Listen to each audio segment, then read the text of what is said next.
Okay, So, we'll get started now.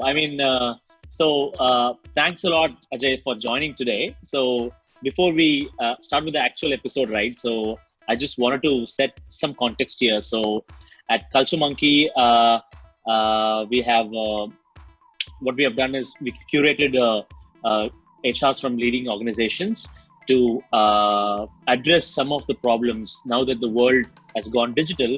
So, what happens to the culture, right? So, we are calling it e-culture, and we wanted to talk about some of the questions that will address problems around culture after remote work, right? So that's one of the main themes Culture Club is going to focus today. And Ajay, thanks a lot for joining this afternoon.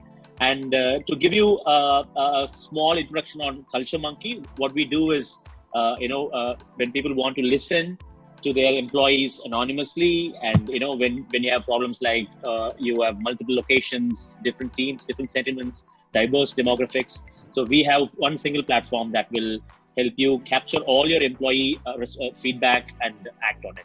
Right. So without any further delays, I'll pass it on to Ketan. Let's begin our Culture Club episode today. thank you, Santhil, and it's a pleasure to really join and be a part of this team. And I'm really honored. Thank you so much. Thank you, Senthil. Thank you, Ajay. Thank you. I know honor is mine, especially because I know when I reached out to Ajay, like always, he never says no, at least to me.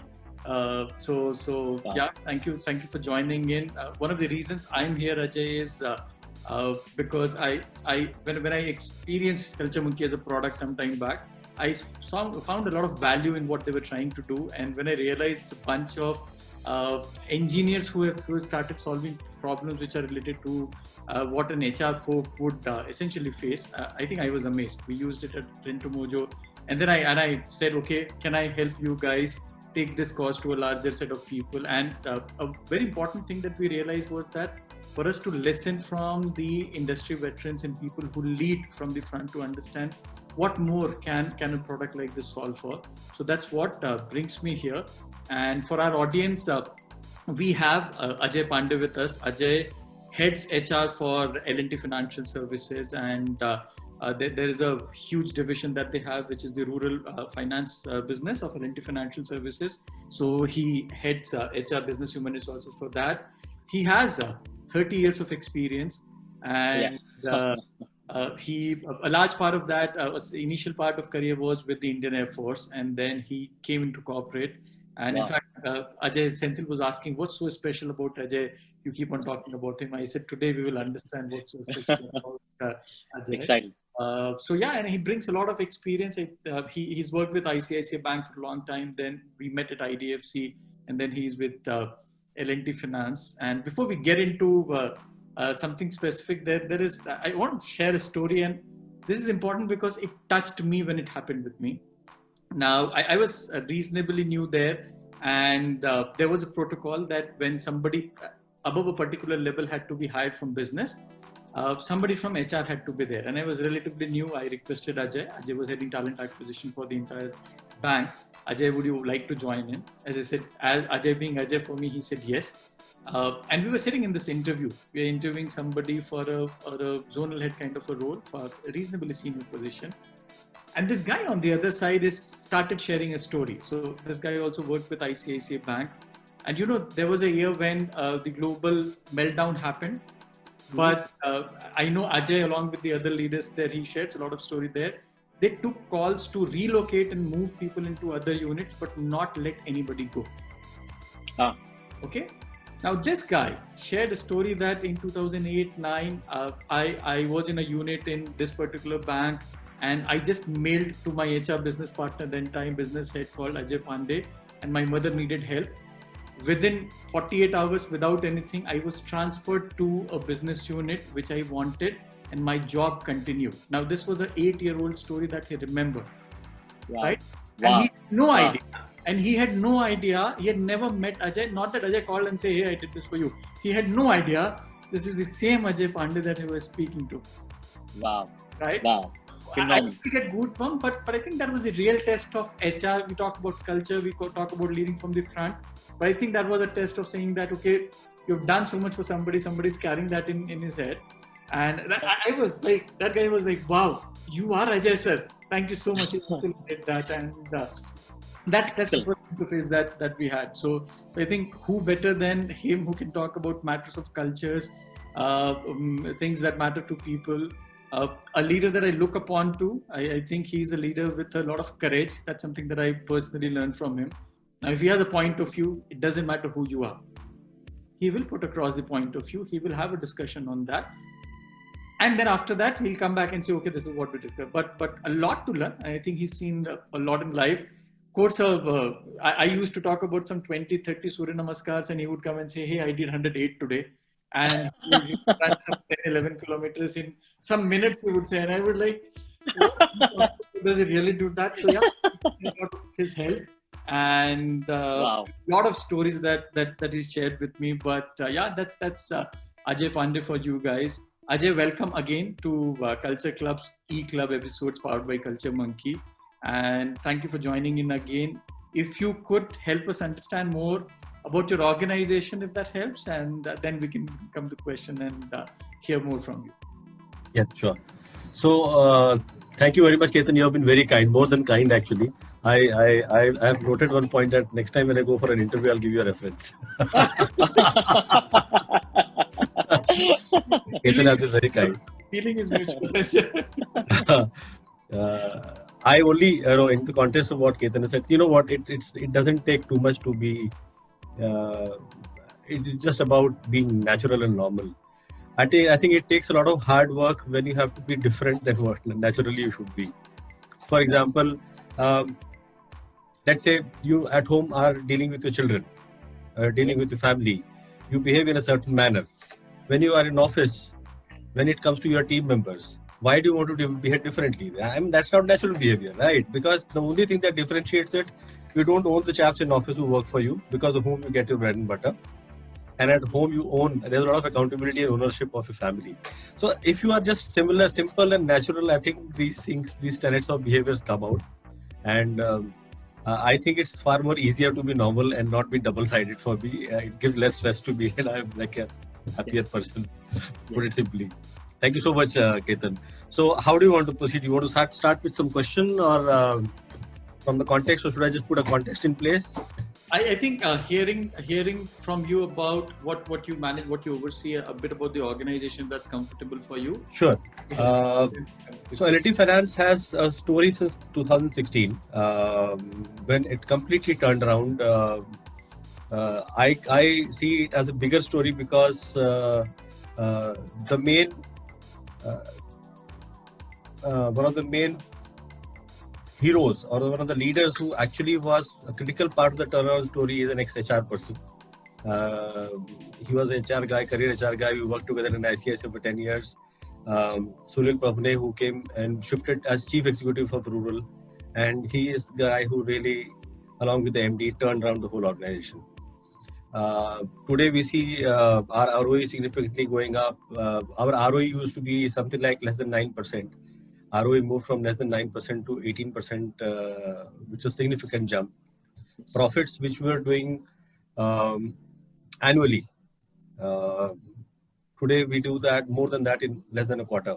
So that's change that has happened. Our manpower base has significantly changed. In 2016, it should be some 5,000, 6,000 people. Today we are close to 25,000 people. So I mean, it's moved significantly, and all of that has been simply because of keeping basic aspects in place, saying, let's work for the organization. Let's focus on returns to the stakeholders who have invested in us, who have trusted us, and ensure that they also get the same return. As a consequence, employees also get a significant upside in their take-homes, etc. My role recently moved from Rural because I did Rural for about 2.5 years. So also had started this new business line of SME. So I was given the charge of starting up this SME business, plus I was given the charge of HR operations, talent acquisition and employee engagement. So I've moved from Rural to these 4 functions. We need to strengthen these 4 areas. We need more engagement towards employees. We need the whole talent acquisition engine to be now aligned to support the system from the next phase of growth. practice point of view, it had to be strengthened a lot. SME was a new business, so kind of it was given to me to manage the growth. Though we have held back SME launch at this point of time, we'll shortly do it in some time. So this is the change that is currently there. This is my role. Thank you, Ajay. That definitely gives us a perspective, and congratulations again for the new role and the new challenge. I'm sure it's going to be as exciting as it has always been. It is in fact more than exciting. It's really challenging because you find so many things that need to be done. I can't tell you. Yeah. I'm sure it'll be fun. So we will, Ajay. We have set of 5 questions for you, and hearing your views both as an HR leader and if in context of organization, I think whatever is comfortable for you, which can help. Typically, the people who see these programs, these videos are HR professionals who are looking at from learning from others and people who have been there and seen that. And especially during these times, I think a lot of insights and practices are super important. So completely up to you in terms of how you want to respond.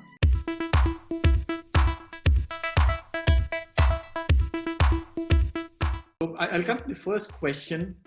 Now, what challenges do you think the CXOs are dealing with post-COVID, especially when it comes to matters of culture and engagement and the world going remote? So what are those challenges that you have seen or you anticipate may come further?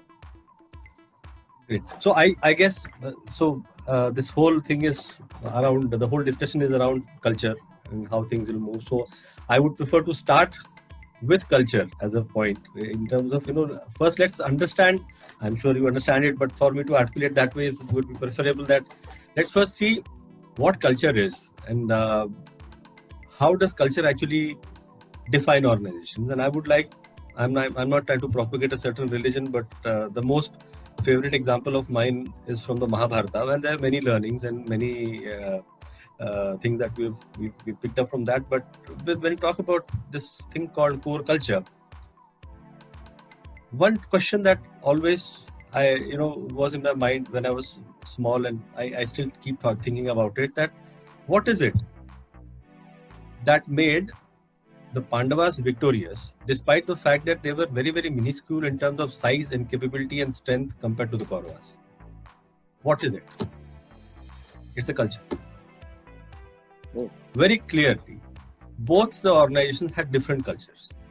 And if we have to talk about a few aspects or a few tenets of them, the Pandavas had very clearly a shared goal. There was a complete alignment to the cause of the organization. People believed in it. People were co-owning the purpose of the organization. And each person had a position there. Each person had a responsibility. So there was so much of ownership. There was so much of accountability. There was so much of faith that the organization had, the people had in the organization mission. Right? There was so much of faith and followership towards the leader. Versus the Kauravas, where people preferred to be blind and not wanting to see things despite them happening. Example, Gandhari. She was not blind, but it's symbolic that she preferred to put a blindfold herself because she didn't want to interfere and get into anything. People preferred to be ignorant despite being the strongest warriors, like the Bhishma Pitama. He was capable of turning around the war, but he preferred to follow the orders of the chair, rather than looking at what is right and what is wrong. So he was ignorant. He wanted to, be a very good follower instead of looking at things in the right context. The entire team was built around fear. Yeah. It was not out of willingness. The team was built around fear. So people, despite the fact that they didn't believe in the cause for which the Kauravas were standing, they were there because they had the fear that otherwise I'll be attacked and I'll be next. So these two aspects are so different, and such a small army went and defeated such a big army just because of these aspects. So culture, if we talk about, culture is like, and I have brought this context from the point of view that we often speak that will COVID really impact our culture? The hypothesis I'm trying to put forward is that COVID will not really impact culture. Culture is too strong. It may impact the ways of doing things, probably. And we'll come to that. So if we really go forward and see what culture is about, it's about a tool that a leadership would, put in place to achieve a certain objective or a task. If you explain culture in a way like, how is it so deep rooted? Let me take the example of the tip of the iceberg. The tip of the iceberg, basically, you see 10% of the iceberg is visible above the water level, and 90% of it is below that. Right? That's by virtue of the rule of science. Now, the quality and the quantity of what is underwater, what is hidden, what is not visible, actually defines the size and the quality and the characteristics of what is visible to us. Yes. We can align that to our human behavior. Yes. And the behavior of people are impacted by the value systems, the belief systems that are not visible today, underwater, that are built over a period of time, that are built through our social engagements, through our family engagements, through our religious engagements, through organization engagements, through teachers, mentors, call whatever it may be. Yes. So under the water, the value system, the belief system that is there helps us build a certain attitude. The attitude is again not visible, right? We generally say that this guy has a negative attitude, but we are not able to see what attitude is. Yes. That translates into a behavior, and that behavior is above the water. Summation of all this is what I call, from the organization context, a culture. The way of doing things, the way of behaving. So it is so deeply entrenched that it is not really impacted unless until there is excessive utilization of force and creation of pain to change a culture, to change a way of doing things. So this behavior of which is visible to me, after the consequence of the behavior, whether it's a desirable consequence or an undesirable consequence, we decide to go back and then question the stuff that is below the water, saying that, is my belief right? Is my approach right? Am I holding the right attitude? Attitude and behavior are definitely very different, though we kind of use that as similar words. But attitude, I often say, is the readiness to react to a certain stimulus, and behavior is the actual reaction to a certain stimulus. So culture is that for me. So for us to redefine the whole thing, it actually shakes the worldview of an individual. It shakes the worldview of the organization. Let me further elaborate on this. Let us say, by virtue of our belief, our attitude, by belief, our values, etc., we built in by virtue of engagement with a dear friend or a family member, we see our father as a very, very respected figure in the family. He is my caretaker, he is my guide, he is my mentor, he is everything. And therefore, my life revolves around the confidence that this kind of support, social support, is available for me forever. Suddenly, the father passes away. It goes and shakes my strongly held belief that there is a strong support system existing for me. It completely shakes people up. What happens when the death occurs? It shakes us up. People change, behaviors change. So there are very, very strong events, there are painful events, there's a lot of force that is required to actually change the final outcome, which is the behavior, which comes as a consequence of the change in my underwater systems. So culture cannot be really impacted so much. It can be temporarily, it can temporarily make you go and reconsider your value belief system. It can temporarily go and make you realign yourself. But overall, I think it may not change. The second point I wanted to make about culture is that it's a very messy thing. It's very complex. It's not so simple. Yeah. That's why we had to get you here. And solve it in 1 hour. Wow, I hope I can solve it. Yeah. So let's take the example of military services, and I have been from the armed forces, so I kind of relate to it quite well. Military services, considers sacrifice of self for the nation as a supreme sacrifice, right? You are there to give yourself up for the nation. So anything beyond that, I mean, when you are willing to give yourself up, you're actually being cruel to yourself in a certain manner. Now, they do not hesitate in killing. Very disciplined people, hard minds, physically very hard. They believe in discipline, valor, courage. I mean, these are the aspects that define a military chap, right? Now look at the paradox. They are the most caring individuals. They are the most caring individuals. When it comes to well-being of self, family, well-being of fellow soldiers, well-being of subordinates, they are supposed to be the most caring individuals. Now, how does this happen? How do you create a culture like this? Right? How can the military services be caring as well as collaborative? When they are not sensitive at all when it comes to doing their job. They're very tough people. So that's why I said it's very messy. I mean, the most misplaced definition of culture I have, and I will not hesitate in saying this, in my previous organization. That how to define culture, how to demonstrate culture, how do display culture, how to make people align to those cultures and values. It's not such an easy aspect. Yeah. So culture is often, as I said, so there are some basic tenets. They have to be there to propagate culture. They're required. They're very, very required if you have to have cognitive, emotional alignment of people.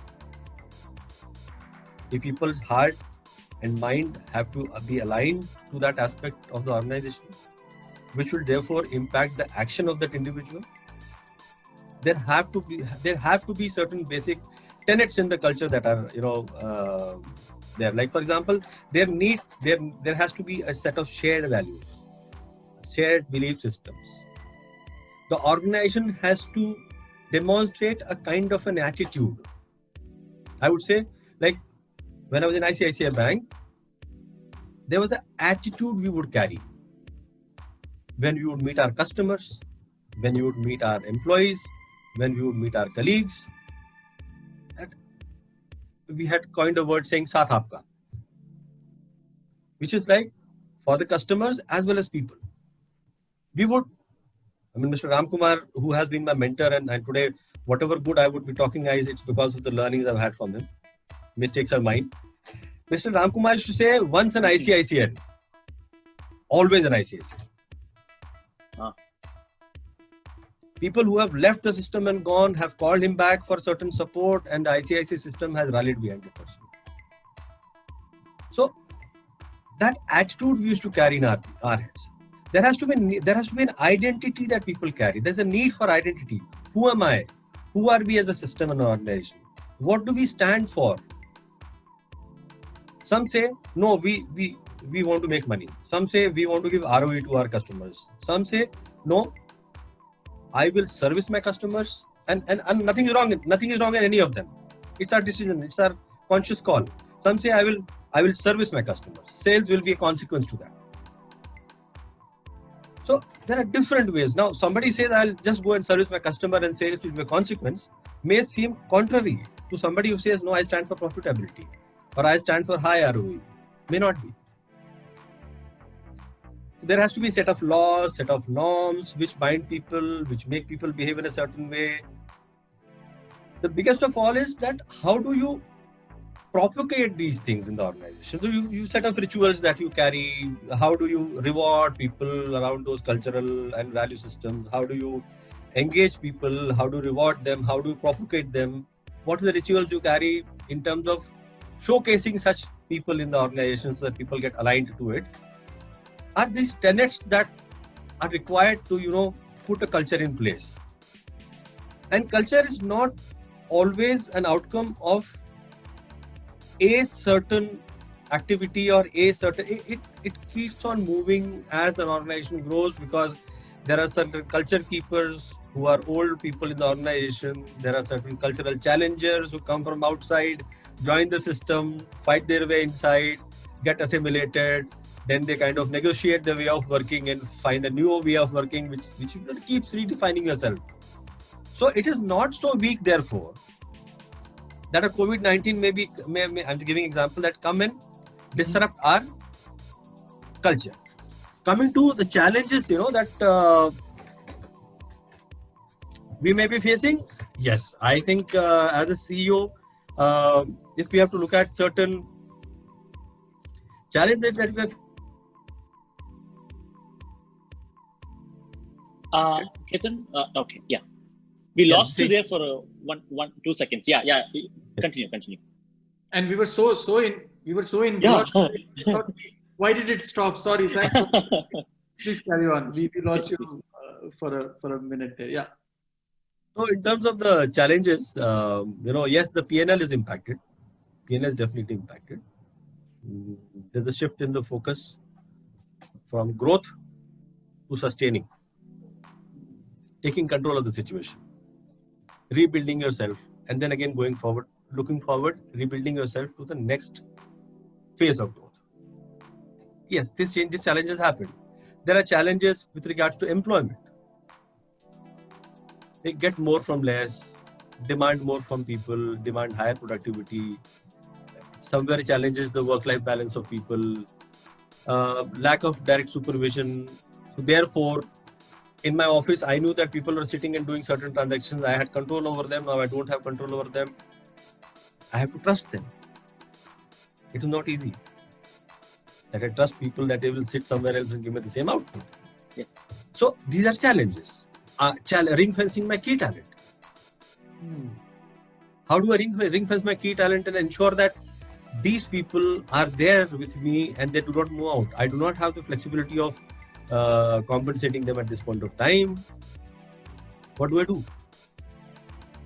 Therefore, do I build a strong succession plan to ensure that the people risk is managed, or do I have to look at it differently from how do I retain my key talent? And there are a lot of employee-related, aspects which also go and challenge the CXO, which is like dealing with insecurity of employees. And insecurity which is personal and professional both. I mean, there's a personal insecurity. I don't know somebody in the family or somebody in my neighborhood catches this virus. And there is insecurity of life. While I'm saying this, I've been going to office since May, so but it's indeed there. So unable to connect in the workspace. Now, see, when you come to office, there's a lot of social capital that gets created. When you engage with people, talk to people, understand people, there is that entire social capital is lost. I feel so unsecure that what is it that's happening behind my back, I don't know. How am I getting assessed, I don't know. How am I getting evaluated, I don't know. What I hear on the phone or the email. Now that's not the best medium to really help us make a judgment about ourselves. Right? We often informally seek a time where we go and speak to colleagues, speak to seniors. While we talk to them, we don't just talk to them, we also assess their body language. Yeah, feel things. Yeah. Yes. These things are completely missing. So that becomes a challenge. The other challenge that our CXO has is the workplace. The complete change of norms. Now, if he wants to call people, the same workplace can only accommodate 33% of the people he used to otherwise accommodate. Yeah. So dilemma is, I either go for more real estate or I start trusting my people. Right. A choice one has to forcibly make.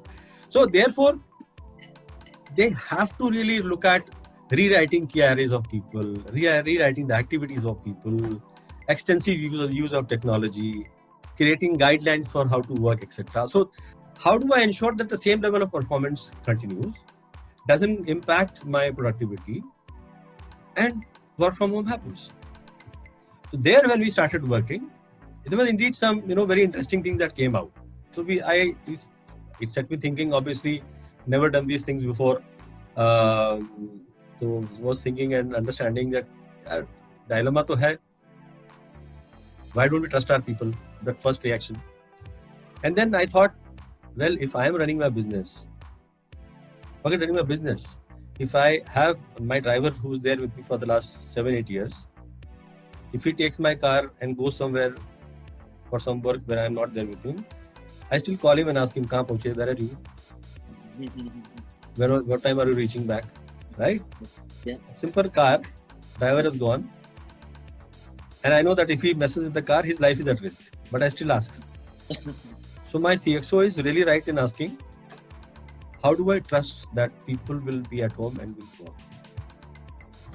So we clearly started bifurcating roles. So one school of thought was that yes, all functions that are directly linked to revenue, whether it's sales, collections, can be seen as functions. Let's say credit, for example, can be seen as functions which will be anyways evaluated by the outcome, the output matrix. Functions like accounts and finance, legal, risk, etc. We said, how do we know they're doing what they're supposed to do? So then we got this idea of ensuring that everybody's KRAs are properly in place, and the KRA it's a tough exercise to get everybody's KRAs in place role-wise, align it to a single philosophy that the KRA should actually address the financial aspects, the process aspect, the people aspect, the customer aspect, etc. So we had actually done that exercise and put in plan, and it really came handy today. Yeah.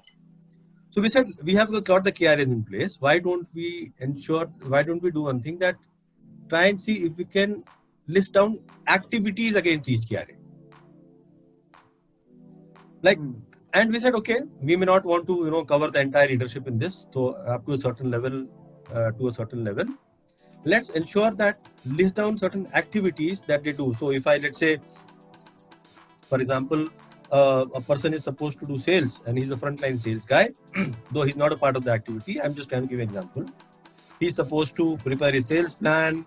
He's supposed to go to the field as per the plan. He meet the customer, explain the product, understand the KYC details, get the dev documents. So there is a host of activities so I said, let's list down the activities against. Let's for HR operations, these are the 25 activities each person does.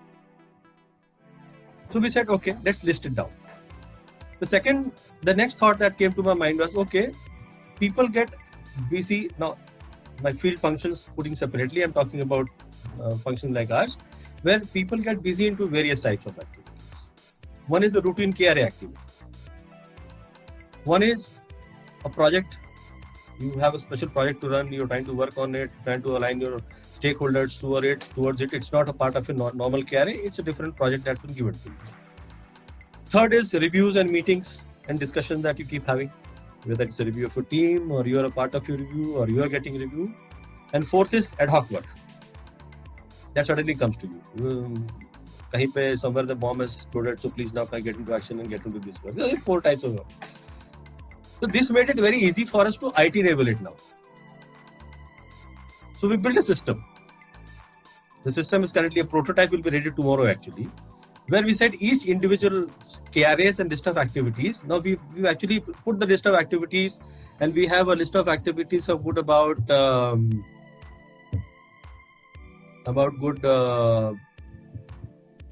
we have about 606 roles in our organization today, and for good about close to 400 roles, we have listed down the activities against each KRA. Now, once we have listed down the activities, we've built a system where it goes in a order. Like first, the employee will click the task type. So he says task type is my routine KRA, review meeting, project review, or ad hoc task. Let's say, for example, he clicks the KRA. Then all the KRAs drop. He clicks that KRA and the list of activities drop. He clicks that activity. The start time and end time is noted. I know it may sound primitive, it may sound cumbersome, but we wanted to make it like this because it's also important to de-skill it to this extent, because if I have to make people write down free writing what they do, there's little that I'll get out of it. Somebody will just say, okay, somebody will press the space bar, somebody will say ... and move on, and the system is still, accept that. This will enable people, and there will be a lot of consistency in what people are writing. So start time, end time, etc. will be written. Or at the end of the day, it gives a summary to that individual and the supervisor. What is it that my team has done? So if I want to take a high level output, let's say, I'll say, okay, my team has been busy 25% of the time in doing projects, 45% of the time doing your KRA activity, but a lot of time seems to be taken on ad hoc areas. What is this new thing that's coming? Or some other way. So it will give me bring that ability for me to assess the way my team is being engaged. If I want to further dwell into it, I can pick up the name of a person and see what exactly he's been doing and how he's been doing. And the supervisor certifies this timesheet. I'm using the word timesheet. It is to be used in the past, and then that gets moved. This system has also, we have built the capability that it ties into our Google Calendar. We use the Google email, Gmail for our office purpose also. It ties up into the Google Calendar, and so it is also able to assess if the person is saying I was in the meeting, whether the calendar also had the meeting at that time or not. Some amount of cross-checking, somebody may call it policing, but to start with, we want to be a little very, very sure as to how things are progressing. So this tool has been developed. Prototype is ready. My leadership is quite happy about the way we progressed it. I think next month onwards, we will be able to implement it. I'm sure employees will like it. So this is how we have progressed in addressing this issue with regards to the challenges that my CXOs would face, and how do we put a model in front of them which would actually address the challenges. Wow, thank you. I was the last 20-25 minutes. Thank you so much for that, Ajay. I think a lot of insight, perspective that you have brought, and I think next session with Ajay should definitely be a 2-hour detailed one. Yes. I think, Ajay, we've done a lot of sessions, but the context that you've built, the stories that you've built, I think it's just making sense, giving us very important example. And I know I work with a lot of fresh starting organization, a lot of things that I say also grapple with my current role.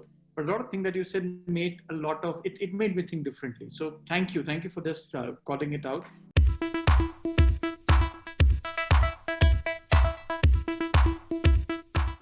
I have a few more questions as a continuity now.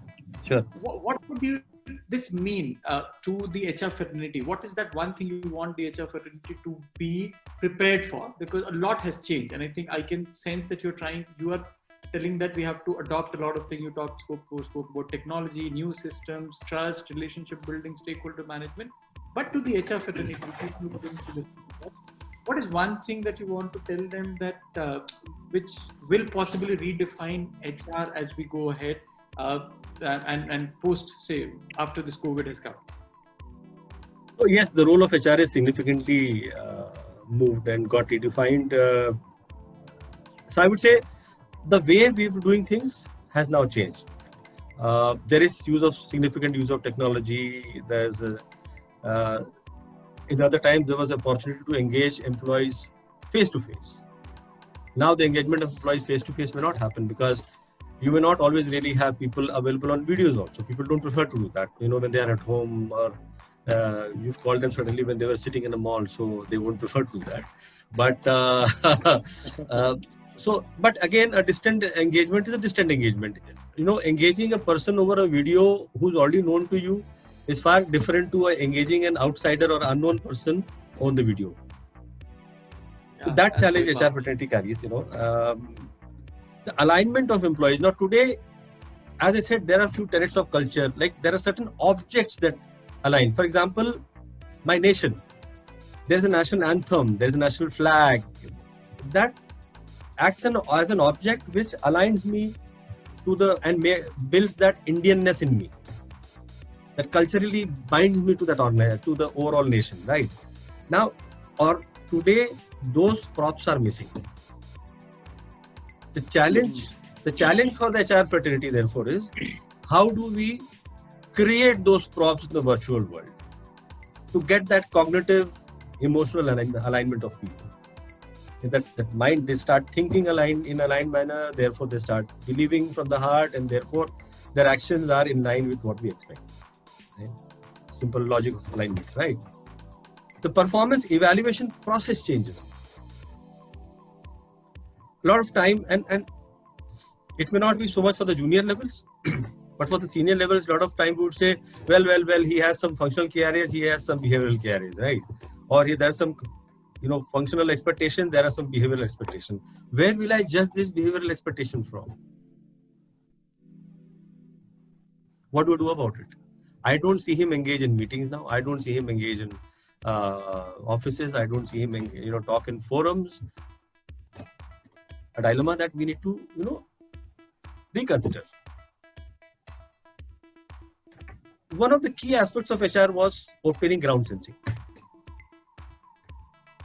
Traveling, meeting people, understanding the pulse of the organization, understanding what is happening on the ground. Is the way of doing business the same as what has been articulated at the top? Are there some hidden issues? Is there a leadership issue? This all has gone off. Yeah. How do I therefore create proxies to give me that same ground sensing? Or give me that understanding that is there something which needs to be reconsidered, relooked, reevaluated, etc. For example, let's say, can attrition rate be a proxy to that? Can productivity levels of employees become a proxy to that?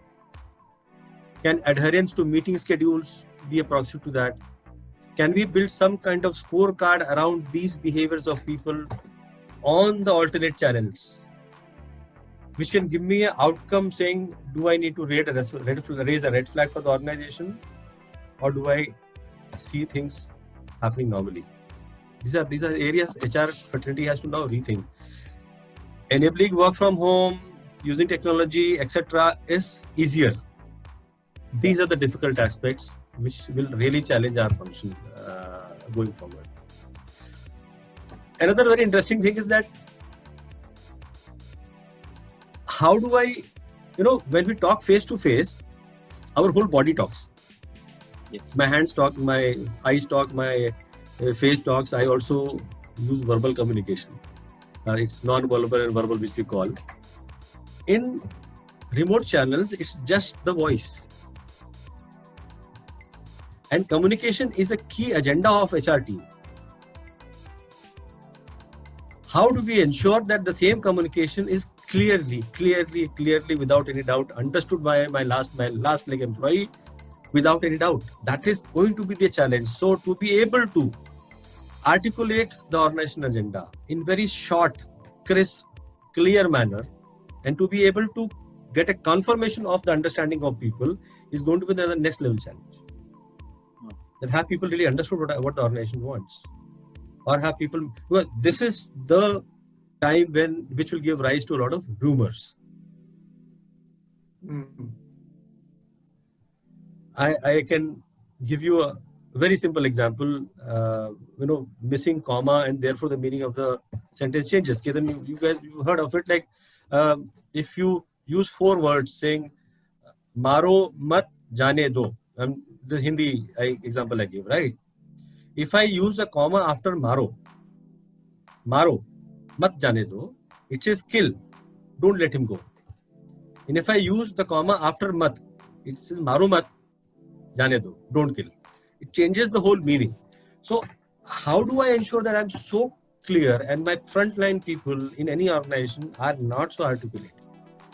We'll have to figure out how do I now engage and communicate to my employees so that they are able to work with a free mind.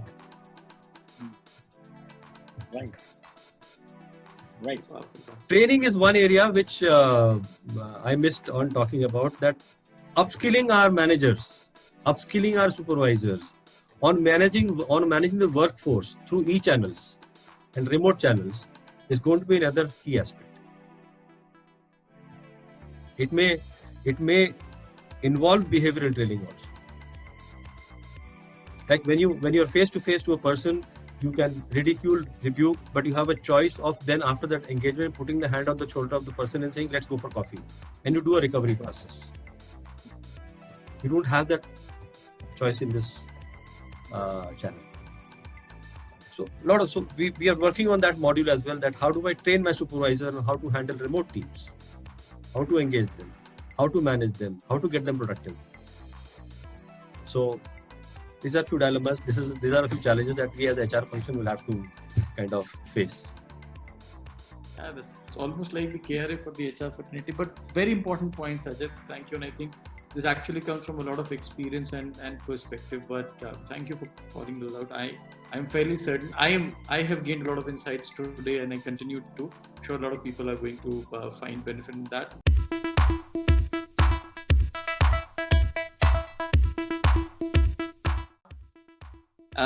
There are a few questions that I think you have addressed, but I'll bring that again towards the end, Ajay. One more question.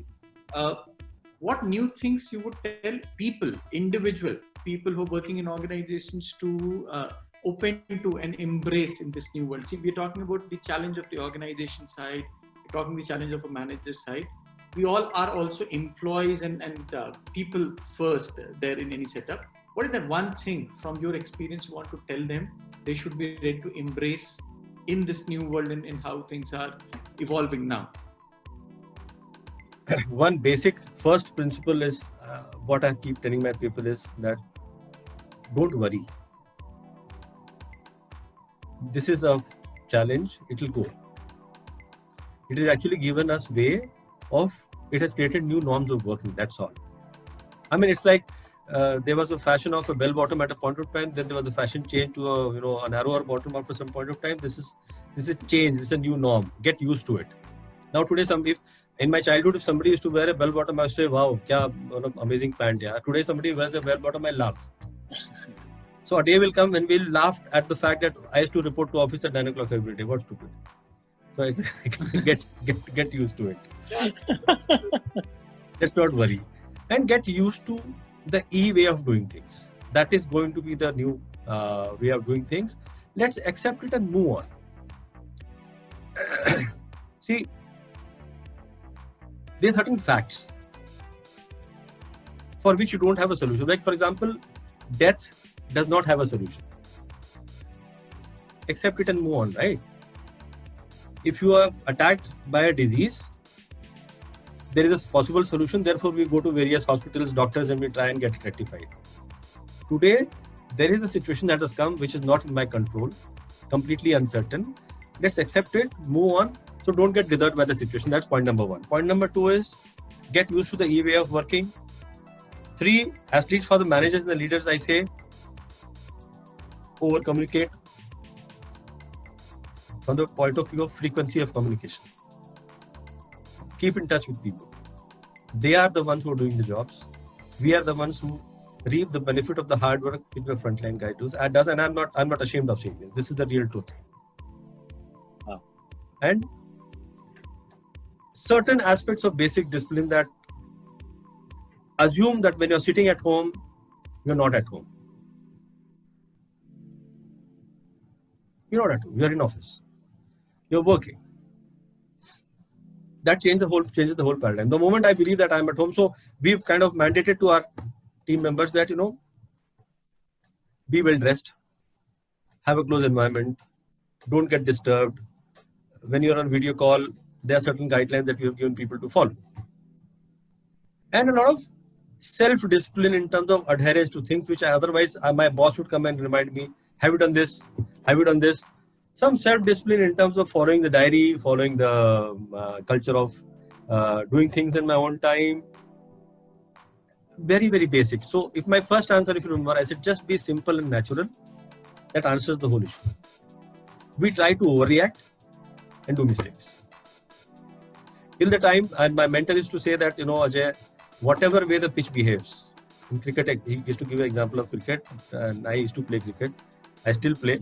Whatever way the pitch behaves, if you put your head down and put a straight bat, you will not lose your wicket. But the moment you start manufacturing strokes unnaturally, you are sure to lose, give a loose shot or get bowled. So in this situation, put your head down, offer a straight bat, nothing will go wrong.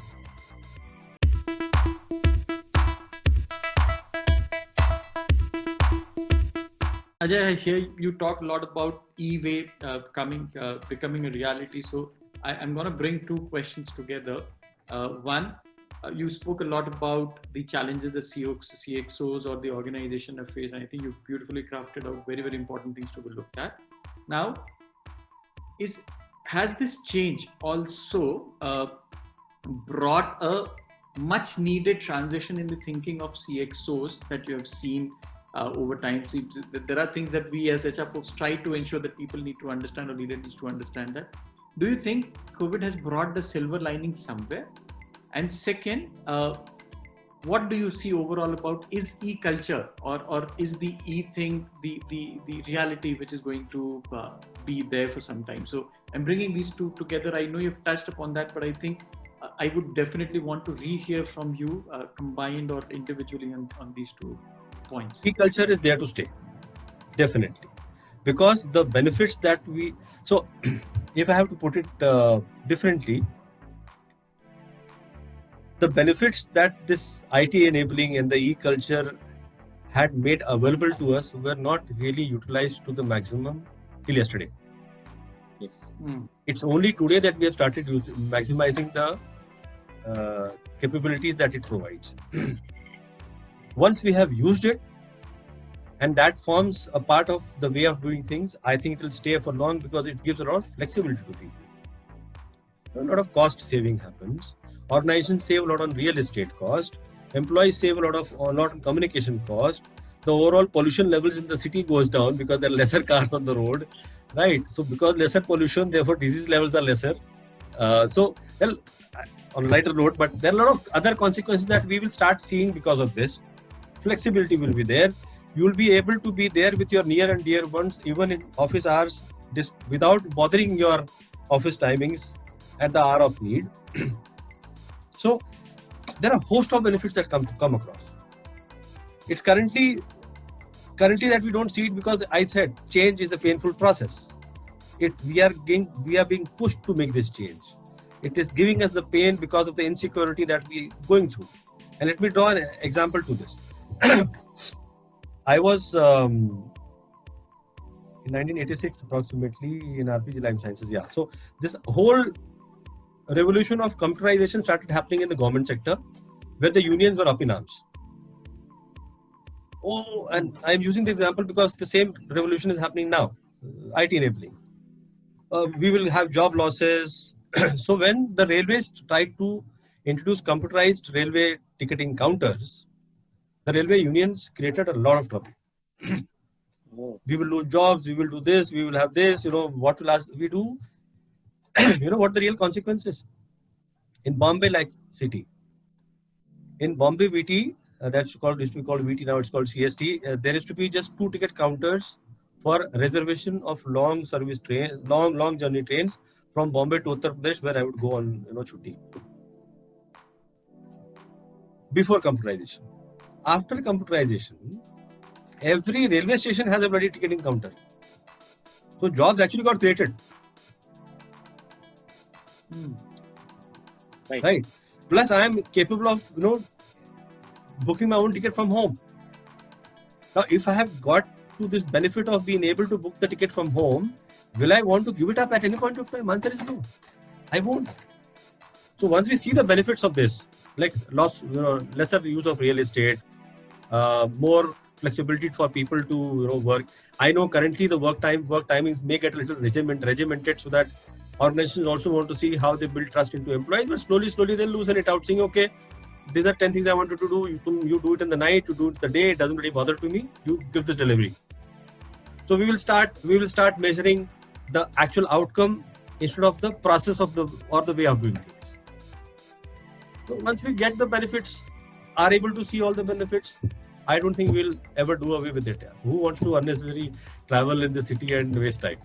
Yeah, it is going to stay. And in the minds of CXOs, this is coming as an acceptance. People started accepting it. Thank you, Ajay. Thank you so much. I think I'll have a chat with Senthil.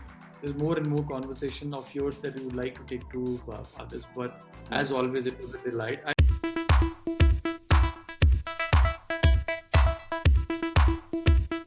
So we have 5 rapid fire questions for you, Ajay.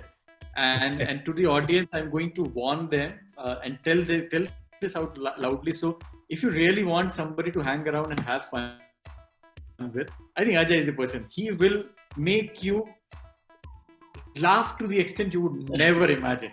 Amazingly fun. And I remember first week of my joining, I get a call so I got introduced and they called me and said, Chal, we're going out and there is a good bar nearby. Let's go. So I'm a teetotaler. I said, I don't drink. He said, wrong hire. I may be wrong. Yeah, but yeah, those initial movement, those are the ice breaking. But I do remember that. But yeah, he's a amazingly fun person to hang. His sense of humor is absolutely stunning. I'm sure if you're traveling to Mumbai and otherwise, I think we definitely should hang around. He will make you laugh like anything. Wow. No, already. So these 5 I'm sure are going to be super interesting. Ajay, let me see this time if I'm able to take you into a different direction. So between the life in the forces and HR in the next life, which one would you prefer? Life in the forces. Life in the forces. Second one, cooking, cleaning and mopping during COVID, which was easier for you? I think all were difficult. And all delegated. Which was easier to delegate is what I can tell you. So, cooking was easier actually. Oh. Interesting. What is your next personal goal? You push yourself. I know you're somebody who pushes yourself a lot in terms of self-growth and all, but what's a personal goal that you've set for yourself? My next personal goal is that I'm in this phase of my life, in my career. When I retire, I want to leave a legacy, some kind of legacy, which sustains even after I have left the organization.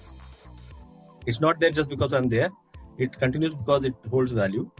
And people remember me after a few years saying, 3 years back, 4 years back, this guy left, but this is what he has done. If I can ever do that, I think I'll feel good about it. Sure, I'm sure you've already done that quite instance. And the first story that I spoke about, that zonal guy that we wanted to hire, was exactly this legacy you created. Thank you. One book that had maximum impact on you? I read this book by Mr. Ram Kumar on, I think I have it here. Let me just show it to you.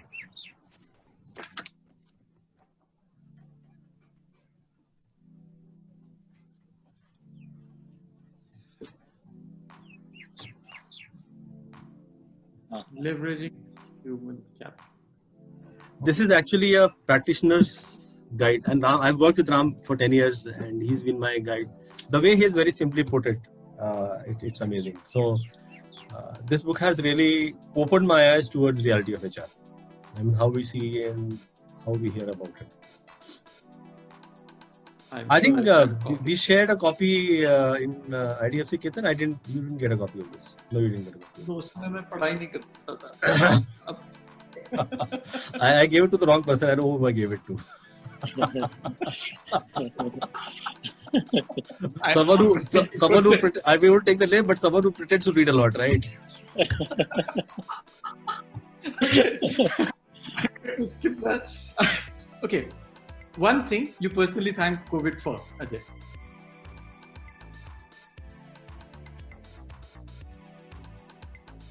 Being at home after a long time, I really don't thank COVID for anything, but sitting at home, it changes your... I think it has made us rethink about ourselves. What is it that I really need in life? We would be busy planning that we can go, I have to go there, I have to dine there, I have to party there, I have to picnic there, we have to go to this mall. I mean, we really saw that the moment COVID happened, everything got locked down. We could identify clearly what are those basic needs which I really need to fulfill, to sustain, and to be able to deliver what is required to be delivered in this world. Everything else is but a bunch of lies. And useless stuff we are wasting time and money on. Yes. This realization has been really good. Guys, thank you. Ajay, thank you to our audience. That's Ajay Pandey for you. And it was amazing session. Ajay, what I promise is that we'll keep on coming back to you with far more nuggets of learning. Yeah, send it over to you. Yeah. So thanks a lot, Ajay sir. I mean, this was it's not just another Culture Club session. This is more of an extraordinary storytelling with superb facts and real life events that you shared. It's going to be like, once it's a true life anecdote, right? That's it. Nothing, no concept can beat that, right? So, I mean, I wanted to talk about the way I understood culture today. Maybe I'll take like 2 minutes to touch that. So yeah, first the way you started, where you said, being natural and normal is actually lesser effort, right? If you're manufacturing your own strategy, it's from starting there. When for culture you talked about the iceberg, right, and the example from Mahabharata as well. So I read up a bit, I read very little there. So last week I was going through the concept of, Lord Krishna's reply to Arjuna asking, how do I control my mind, right? So it's actually the same thing. Today I was able to, after you saying, I was able to relate to culture and how human mind works, right? So the tip of the iceberg is the conscious part, yes, and below it's the unconscious, right? And the subconscious is what they call the samskara. Yes, and the absolutely. moment, right, the samskara is the impression, attitude, and all that you have in your unconscious place, and that drives your action. The moment it becomes an action, that's your karma. Absolutely. Right? Absolutely. And well said. Yeah, this is stage 1, and that's stage 3. In between these two, there is raga, which is your likes, and Yes, dvesha, which is your dislikes. And Krishna says that in this second stage, you make that decision, and you tell that I will wake up at 5 a.m. And the beauty of it is your actions, right? It's a cycle. Your actions for a month or for 2 months becomes your samskara. yes, Right? absolutely. So like you said, the culture for an organization is driving the actions, and the moment you are controlling the actions, actually you're tampering and modifying the culture as well over time. Yes. And yes. therefore the desired actions get. I was having this. I was for 1 hour. I was like, wow, this is amazing, right? So thanks a lot for this micro enlightenment. Do send that link. I think it's interesting to read. Yes. I'll send this. It's a proper video. It's like a 10-15 minute video by Swami explaining this concept of this thing, and it was phenomenal today. That all the points that you brought up has added like next level value to Culture Club and Culture Monkey as well. I really desire to have a part 2 of this session. So thanks a lot for your time as well, Ketan. So yeah, it's amazing that yes, audience, thanks a lot. Yes, thank you, Senthil. Thank you, Ketan. Thanks a lot. You've been again very kind. I hope really it kind of helps. It has been very learning. While I was talking, I was actually synthesizing in my mind and learning myself that have I done these things right? While I was explaining the project to you, I was actually synthesizing in my mind that, there are 2-3 things I need to further do. So it's an opportunity to also for me to rethink and reevaluate my way of doing things. Thank you so much. Thank you so much. Yes. Have a great day. Bye. Have a great day. Bye.